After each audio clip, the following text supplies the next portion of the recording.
summer 2004 and a murder which shocks the country. A middle-aged couple are shot dead in their bungalow in a quiet seaside town on the east coast. More shocking still, it has the hallmarks of a gangland execution.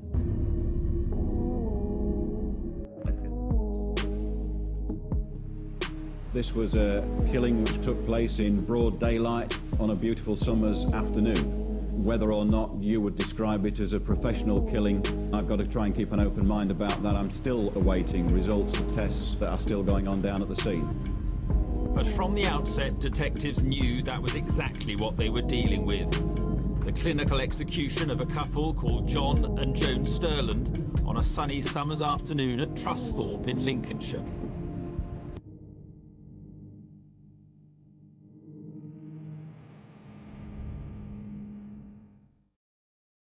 Murders of John and Joan Sterland that happened just over my shoulder has roots in Nottingham gang culture of the early 21st century. Nottingham was once known as Shottingham due to the amount of gun crime that was taking place in there. It culminated in the murder of a couple in midlife in this peaceful seaside town in Lincolnshire.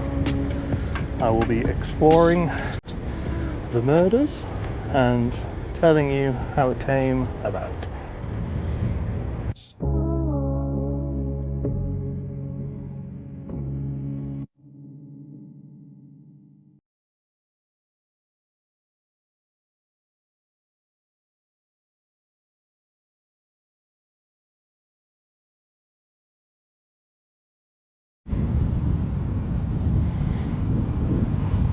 So Colin and David Gunn were from the Bestwood estate in Nottingham. Now they were well known to the police, and they were famed for their gang activity. They drove the big cars, they had the jewellery, and they had the power. But on the Bestwood estate, they would be loved. If there was a burglary on the Bestwood estate, you would come and see the Gunn brothers, because they would get your stuff back, and they would also give the person a bit of a hiding. So in the Bestwood estate of Nottingham, they could do no wrong. But the murders that took place just over there in the September of 2004 started in Nottingham in August 2003. The godfather, that was Colin Gunn. He was the boss, the mafia boss. Everybody frightened to death of him. If you had a problem, you didn't go to the police. You went to Colin, and Colin sorted it. Now, in the August of 2003, David and Colin Gunn's nephew, Jamie Gunn, was working as a doorman in the infamous Sporting Chance pub, not far from the Bestwood estate. And Michael O'Brien, who had had no luck in getting into a club throughout the night due to wearing trainers. Do you remember that? Is that still a thing? Wearing trainers, you can't get into clubs? And I don't miss those days. And he tried to get into the Sporting Chance pub, and Jamie Gunn said no.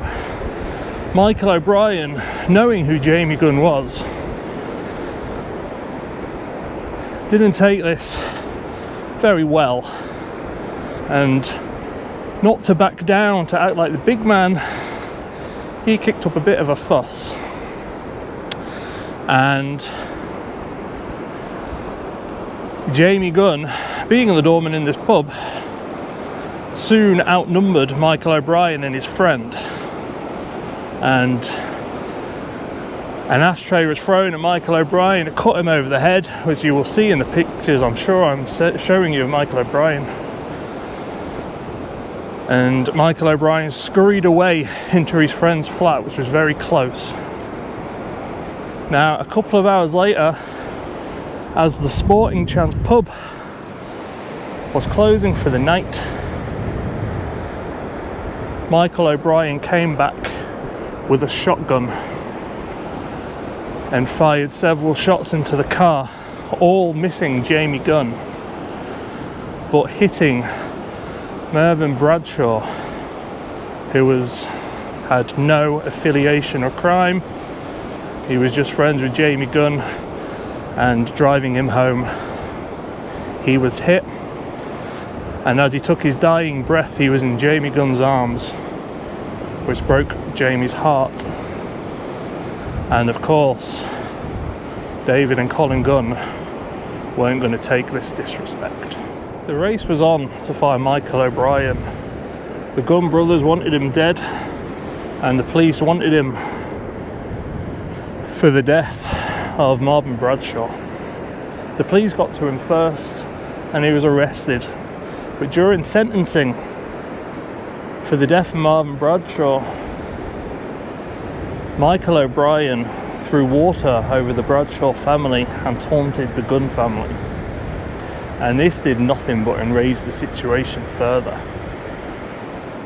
Now, in the early to mid 2000s, Nottingham was the #1 place for gun crime in the UK. And the Sterlands were very quickly offered witness protection. Less than a week after the sentencing and Michael O'Brien's shenanigans in the courtroom, shots were fired into the Sterlands home. John and Joan Sterland were the unfortunate parents of Michael O'Brien. Now, the Sterlands were in a tough position. They were offered witness protection, and that would basically change their lives. I mean, they would have to give up their life and everything that they had worked for and earned. They would have to have given it all up. They declined it, and they moved a couple of times before they settled on little old Trusthorpe in Lincolnshire. Detectives are investigating the shootings of a couple thought to be in their 50s and from Nottinghamshire. They'd only moved to the coast a few months ago. They were seen walking along the promenade on the day of the shooting. Now, unfortunately for the Sterlands, they weren't aware that they picked an awful place to move to for them. Colin Gunn owned a caravan less than 10 miles away, further down on the Lincolnshire coast. The shooting took place at this time of day, mid-afternoon on a Sunday, just off the busy promenade. Two men turned up in a black VW car. They got out in boiler suits, completed the execution. John was shot 6 times, Joan 4, and at less than 2 miles away, the VW was burnt out. Now, Colin Gunn and his history and his profession, or his criminality, let's go with that, gave him a lot of contacts, and having holidayed in this area several times, he had contacts here, and he was given the Sterlands address from 2 ex-BT engineers who were glad to assist him.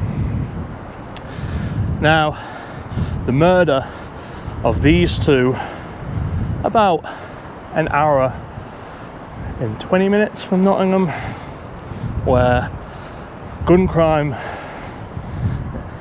is a very rare event. This shook the nation. I remember it being on Crime Watch, and the bit of documentary I used at the start, that's Real Crime. crime watching real crime with my jam when I was a kid. And this murder took place less than a week. Jamie Gunn, if you remember him, died of pneumonia.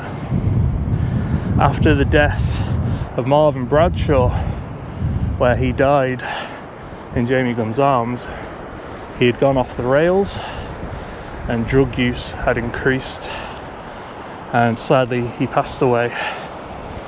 And less than a week later, the Sterlands passed away.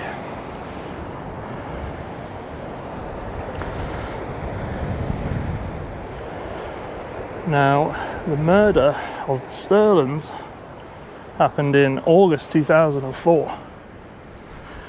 But in September 2003, a Mary Ann Bates, who was working in a jewellery shop, was shot and killed as he tried to protect her daughter.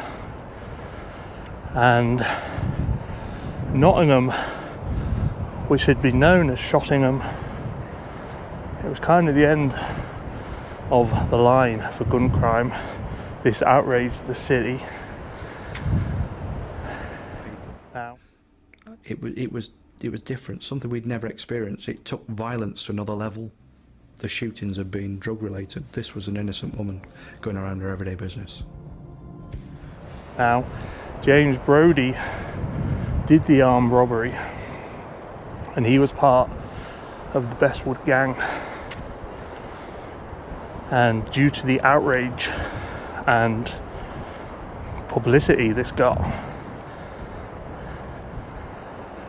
James Brodie was not popular, shall we say, and he's never been seen since for putting this spotlight on the Bestwood gang.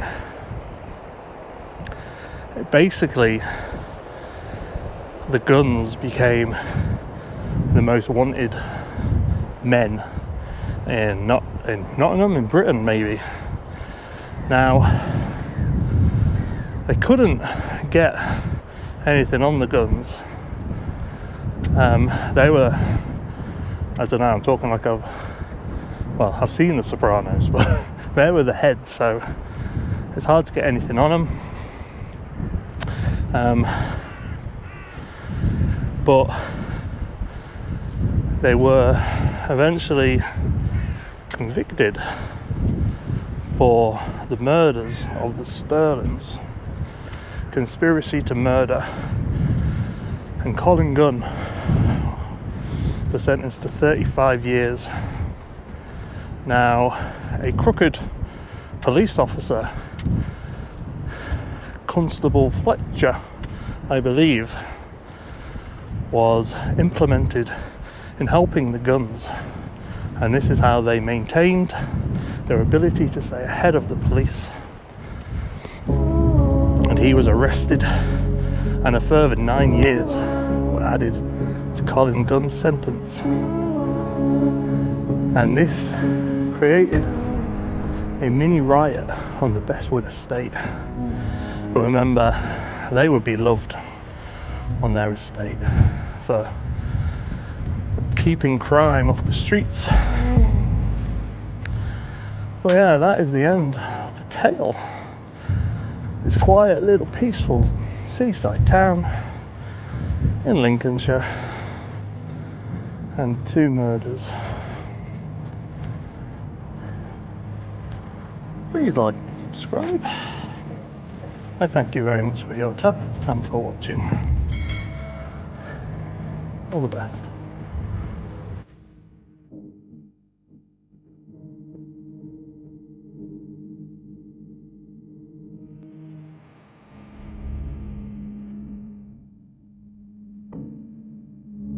Oh, that's real good.